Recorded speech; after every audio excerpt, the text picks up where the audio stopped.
Let's start. What's the current situation right now in Idlib? رح يبلش بالسؤال عنك شو هو الوضع الحالي بإدلب؟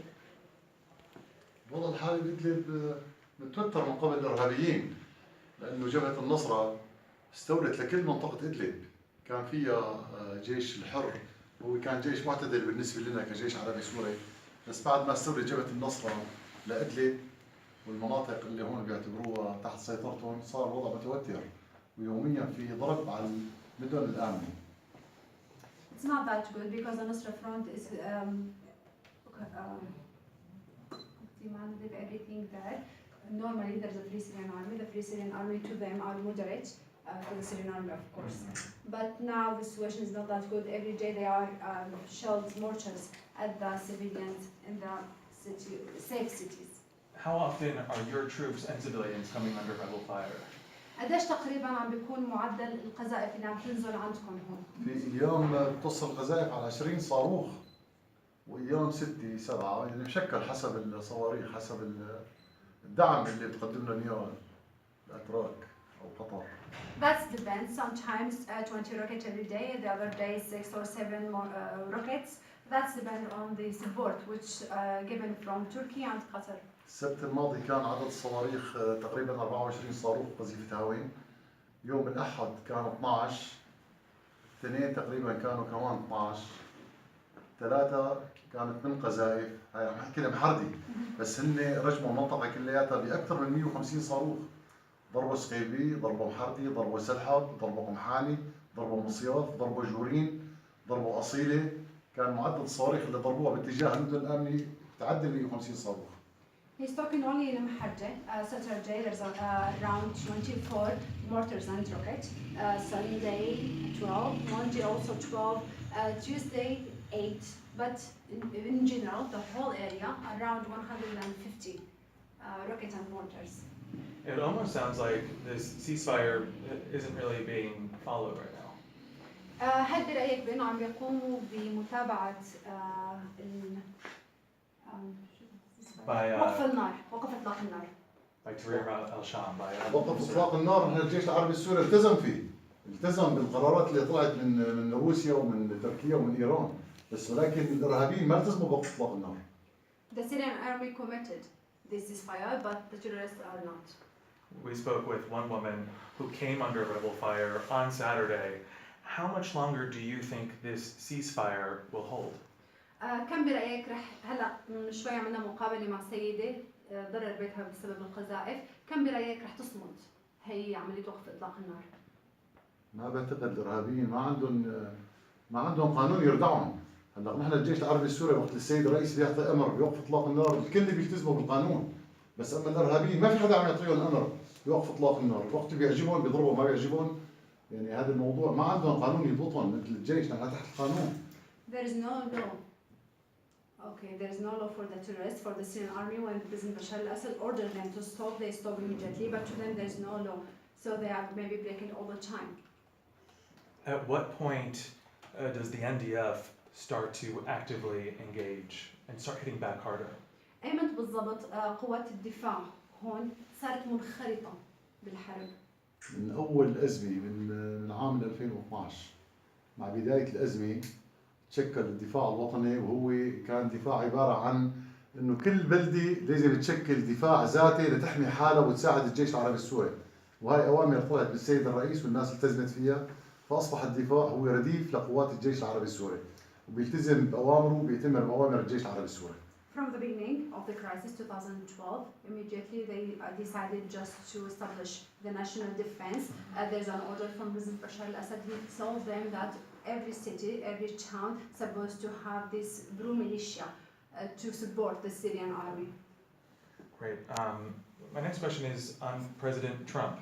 He has flip-flopped quite often on his ISIS strategy here in Syria. Most recently announcing that they're going to keep 200 peacekeeping troops here in Syria for the foreseeable future. What's your message to the president? السؤال التالي رح يكون عن ترامب. عم بقول بأنه ترامب سياسته باتجاه داعش عم تكون شوي متغيرة دائما. هلا آخر قرار له بأنه هو رح يبقي 200 جندي هون بسوريا، فشو أنت يعني رأيك بهذا الموضوع؟ ترامب دعم داعش من مو شوي، دعمهم كثير، ودعم جبهة النصرة، دعموا الناس الإرهابيين اللي عم تحارب الناس المدنيين. نحن الجيش تبعنا بتاريخ حياته ما ضرب ناس مدنيين، ولكن ترامب دعم القوات الإرهابية الموجودة هون، وهذا الشيء نحن نعرفه مو بجديد.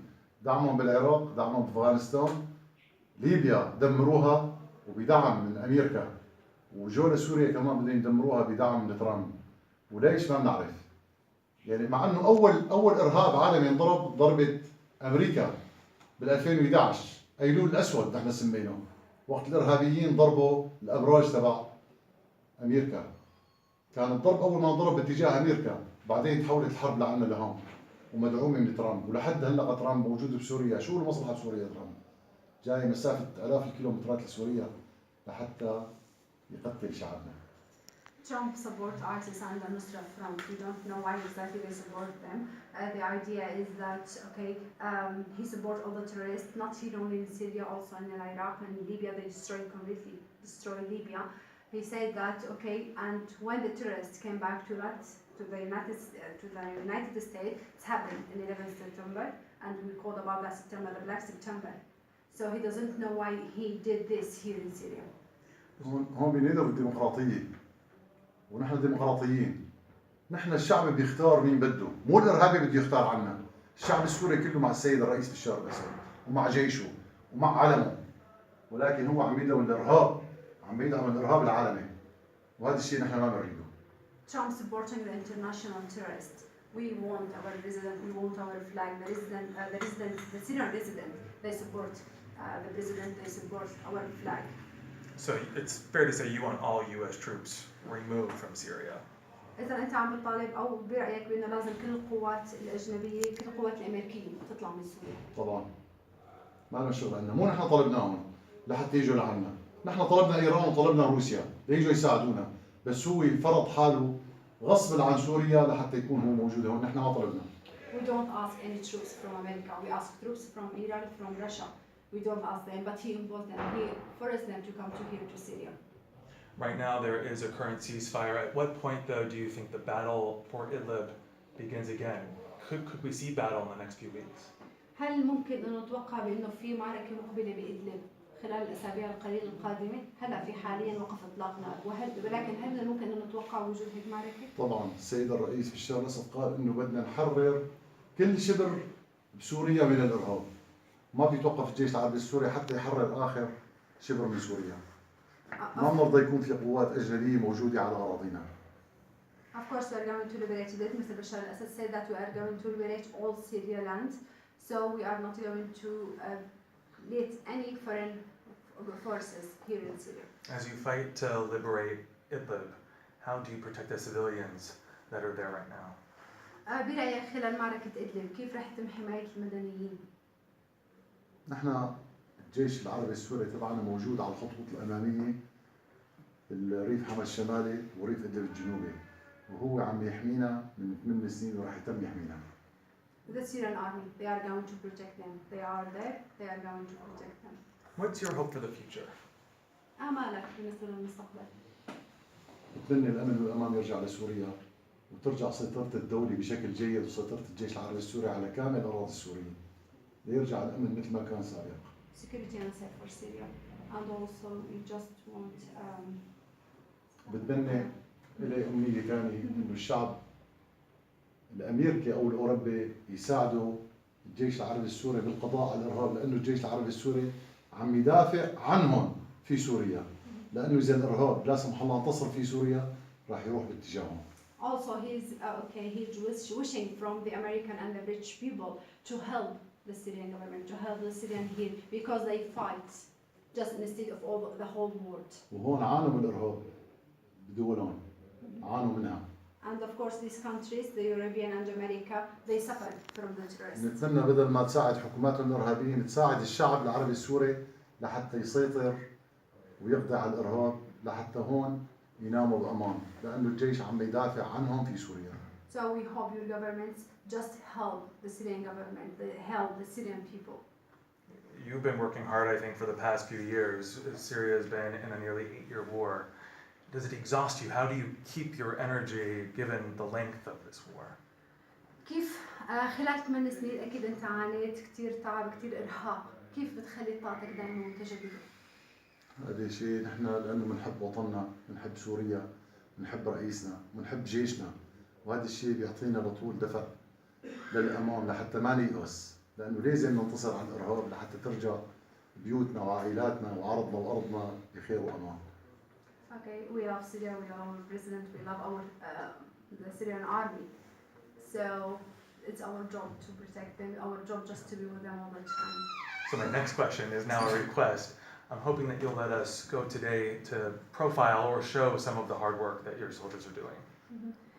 هلا موضوع خارجي ما له علاقة باللقاء نهائيا، عم بيقول إنه هل من الممكن إنه يروح على نقطة خطوط أمامية لحتى يشوف الشغل اللي أنتم عم تشتغلوه؟ نحن ما عندنا مشكلة بروحته بس ولكن الخطر الآن قائم، فنحن حفاظا على حياتهم نتمنى إنه يتم بعيد عن الخطر. يعني في ضرب هلا في ضرب من الإرهابيين باتجاه النقاط تبعنا. حفاظا لحياتهم ما بنريدهم يقربوا عن. So just to take care of you, they don't want you to go to the front lines because now the terrorists are attacking these points. Okay. Is there a place that we could get that's close enough that's still safe for us to be? هل في نقطة هي أقرب ما تكون إن هن يكونوا آمنين ولكن خطوط أمامية؟ النقاط كلها خطوط أمامية ولا آمنة. We'll respect anything your soldiers tell us. We will listen to them. أنا رح أقول له شغلة كمان. أنا كشخص مصاب 9 مرات. Okay, he injured 9 times during this war. طلقة فاتت رقبتي هون. Injured from here. طبعا فاتت بين الشريان السباتي والشرايين الباقي. رديت طالت بعد شهور مرة. Even if we went during daytime, not nighttime, so leave before, so we'd only be for like an hour. To go to the front. Yeah, to the front line, to the other area that you said we were going to go to. Asqalbi? Yeah. Asqalbi is another area. Oh, it's another area. Okay. Okay, so it's a different area. Yes, different area. Okay. Different town. Okay. Yeah. And even if we went for daylight with No, so yeah, it's okay. not with him. It's the other. Okay. Another area. Okay. I understand. Thank you. Shukran. شكرا لكم. Very much. شكرا لقدومكم لسوريا للظروف الصعبة. Thank you for you coming here to Syria. نتمنى انه يوصلوا صوت الحق من قلب سوريا لأسد إلى الشعب الأمريكي. As I told you that they just want you to be neutral. They don't want you to do anything else. ويحركوا شعبهم على انه الحكومة تبعهم ما مع الحق هي مع الباطل. Just to let your people know that your government is not supporting the rights. الحق تبعنا موجود هون مع الجيش العربي السوري. جيش عقائدي في من جميع الطوائف. Our Syrian army is from all the region. No, it's a beautiful nation. We're happy to be here and to report neutrally. عم بقول بأنه هو كتير إنه مبسوط إنه هو موجود هون ورح يعمل تغييره بحياتي. إن شاء الله. And just نتمنى. one more for the 2 shot. Oh, one more for Yeah, the 2 shot. yeah. Okay. I guess so. In terms of your front line, we're just doing this for a 2 shot. In terms of your front line, where does it begin? Where would it be safe for journalists like ourselves to go? Like, if we were to be able to get closer, Yeah, I know. You want just to give him an okay. If you want to give us an advice where we're supposed to go, that's your question. Yeah. Okay. هلا هو كمان سؤال خارجي انه فرضا اذا بده يروح يصور خطوط اماميه فانت وين بتنصح يروح بحيث انه يكون امن وبنفس الوقت انه يعمل تقرير. القيادة السياسية موجودة معهم يعني بس اما انا اخذناه في ولا خط امامي. قليل اخذناه على خط امامي. محلي كان على خط امامي. اخذناه خط امامي ولسه صغيرين ما توقفنا. هلا بنشوف. لا قليل This is the front line.